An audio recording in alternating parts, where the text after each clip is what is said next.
I mutilated my victims, made hamburgers out of their flesh, and sold them on the side of the road. My name is Joseph Roy Metheny. Welcome to my cruel world. I was born on March 2nd, 1955, in Baltimore, USA, and had 5 siblings. My father was an alcoholic and died in a car accident. My mother worked very hard and often had to work double shifts.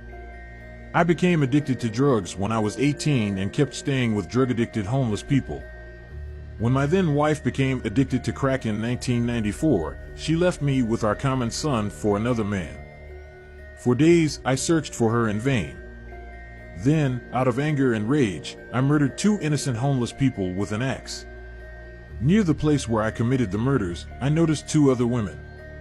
But they could not give me any information about my wife either.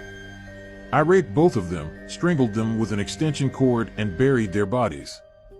While I was doing this, I saw an old fisherman at the river staring in my direction. I beat him until he was dead. That night, I murdered 5 people in about 7 hours. 2 years later, in November 1996, I met Kimberly Lynn Spicer, whom I stabbed with a knife because she wouldn't sleep with me. I cut the body into pieces and threw it into the meat grinder. That same week, I organized a food truck and I sold burgers. I mixed pork and beef with human flesh. No one noticed the difference in taste. In fact, many said that these were the best burgers they had ever eaten. Everything was going well until I ran out of the special meat. A month later, on December 8th, I found my new victim, Rita Kemper. We consumed for a while in my trailer. When I tried to undress the woman, she resisted and screamed desperately. She escaped out the window and notified the police. I started to pack my things. I knew the police would come to get me. But when I went out, it was already too late. When I was arrested in 2016, I confessed to my crimes.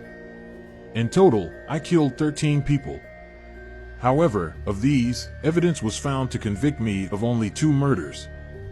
I have no excuse for what I did, except that I did it willingly. You will never hear the words "I'm sorry" from me because that would be a lie. I was found dead in my prison cell on August 4, 2017 at the age of 62.